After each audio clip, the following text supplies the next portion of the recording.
Meus amigos, novamente o novo ministro do STF, Cristiano Zanin, indicado por Lula, surpreendeu positivamente, cumprindo a lei e a Constituição. É até estranho falar isso, né? Um ministro seguindo a lei e a Constituição não deveria ser, mas lamentavelmente acaba sendo, né? Então, além de Cássio Nunes e André Mendonça, agora nós temos, ou pelo menos até agora a gente tem, o ministro Cristiano Zanin fazendo a mesmíssima coisa, né? Graças a Deus, que continue assim, vamos orar para isso, né? Olha só, Zanin suspende audiência por falta de acesso de defesa à delação em caso de desvio de valores. Esse caso é bem interessante, a gente vai comentar, mas além dele, né, nós já tivemos aí três votações de Cristiano Zanin que desagradaram a esquerda, né?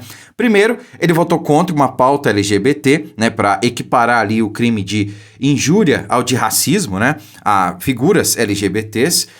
Tivemos também a votação dele contra a legalização do porte de maconha, tá? O que realmente revoltou a esquerda. A galera achava que ele ia votar a favor e tudo mais, mas surpreendentemente ele votou contra, né?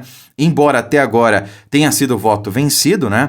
O ministro André Mendonça pediu vista e nos deu alguns meses aí. Quem sabe até lá haja uma reviravolta no Congresso, uma lei nesse sentido, regulando a questão, e aí esse julgamento no STF acabe tornando-se não válido, digamos assim. É o que a gente espera, né? Vamos aguardar e ver como é que vai terminar. Mas além disso, teve também uma decisão que concedeu à Guarda Municipal o direito, digamos assim, de poder de polícia, né? De poder fazer abordagens e tudo mais. O que é uma boa notícia, foi uma ótima decisão, porque a Guarda Municipal vai poder também contribuir para a segurança pública, né?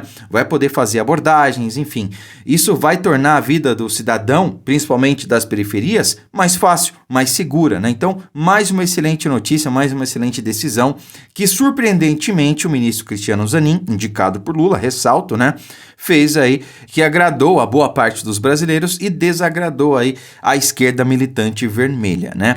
Agora, sobre essa decisão aqui, ela é bem interessante porque ela se refere a uma questão legal e técnica, digamos assim, e que em muitos casos que ainda estão em curso, não estão acontecendo, né? Decisões contrárias estão sendo tomadas. Vocês vão entender do que eu estou falando, olha só. Por entender que ficaram evidenciadas a probabilidade do direito e o perigo de dano, o ministro Cristiano Zanin, do Supremo Tribunal Federal, deferiu liminar para suspender uma audiência de instrução na Justiça Federal de Mato Grosso, né?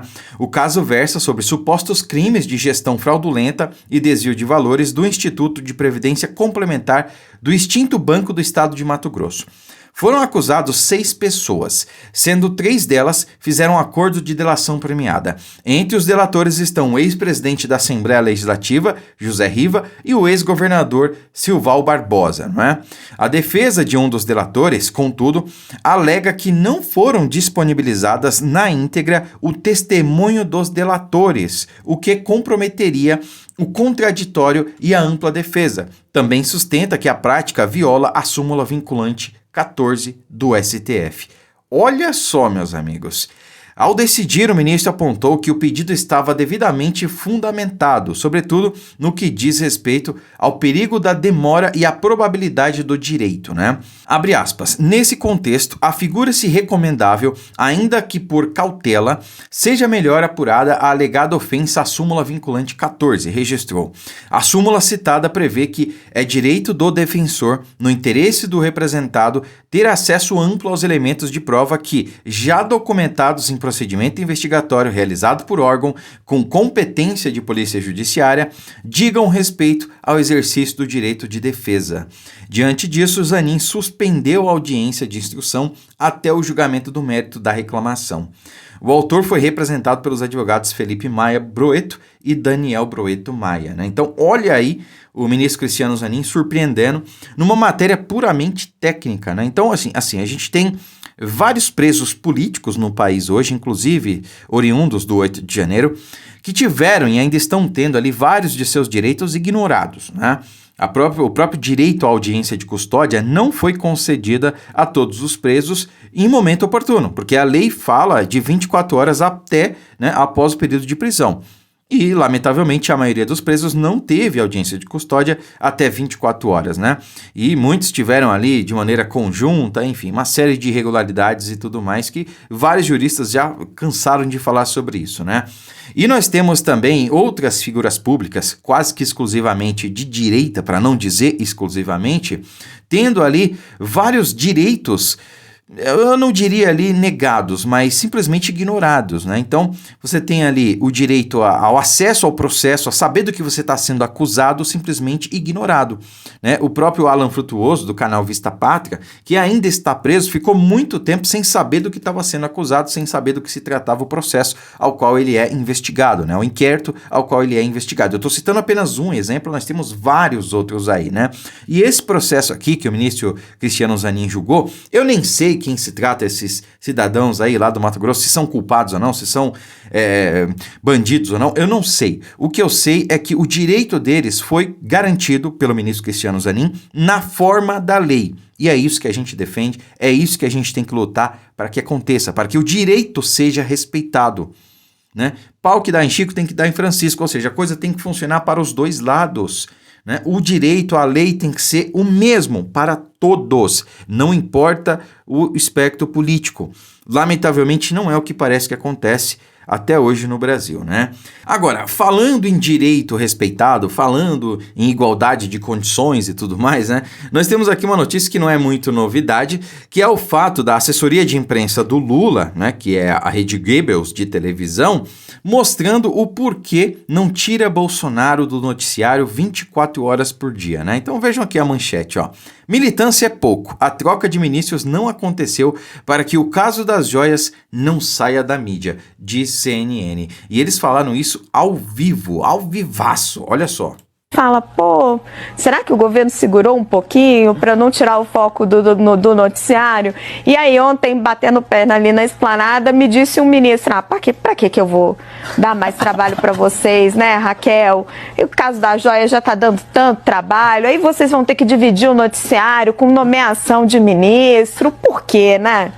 Eu tô rindo porque eu conversei com o ministro no final de semana e ele disse a mesma coisa. Ele falou, larga do meu pé, vocês têm já o escândalo das joias, fala de Jair Bolsonaro, não fala de Luiz Inácio Lula da Silva não precisa. E é justamente uma postura, porque o governo federal ficou um pouco incomodado. Olha isso, gente, realmente surreal, né?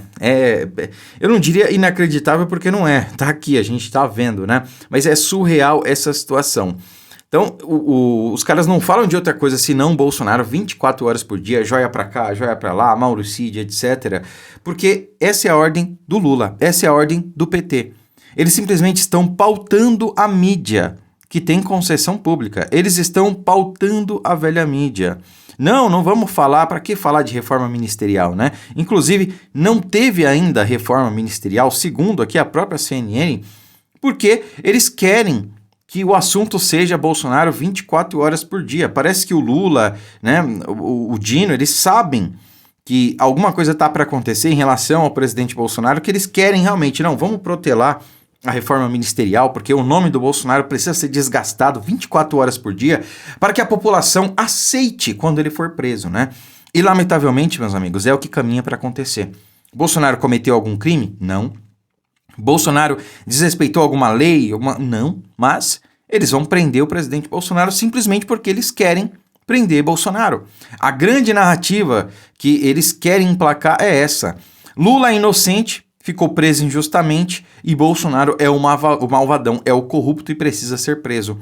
E é o que lamentavelmente caminha para acontecer. E para isso, as ações estão se desdobrando, né? Uma delas é justamente esse desgaste midiático que o presidente Bolsonaro está sofrendo, né? Agora, eu não sei como é que as coisas vão reagir a partir disso, tá? Entendo que a gente não pode falar livremente, porque senão vão interpretar de maneira errada, tá?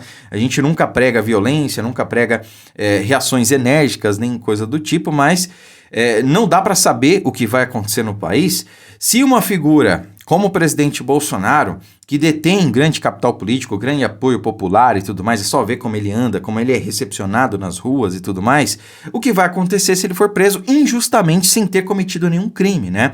E eu tô assustado com o que pode acontecer, né? Eu tenho medo do que pode acontecer, né? Eu esperava, eu gostaria que nada disso estivesse acontecendo, né? Porque o presidente Bolsonaro não cometeu nenhum crime, então ele não deveria estar inelegível. E para mim, quem deveria estar sendo direcionado para a cadeia é outra figura que a gente também não pode citar o nome, né? Agora vejam, além de tudo isso, né? Além de fomentar essa narrativa para desgastar ainda mais o nome do presidente Bolsonaro, a velha mídia só fala de Bolsonaro para mascarar esse tipo de coisa aqui, ó. Relator do orçamento destina 12 milhões de reais para a obra tocada por empresa de irmão. Cara, imagina uma notícia dessa aqui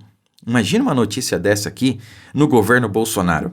Bolsonaro presidente, e ele destina a verba ali, né? O relator dessa verba destina parte dela para a empresa de um irmão dele. Imagina o escândalo, imagina o céu caindo sobre a terra.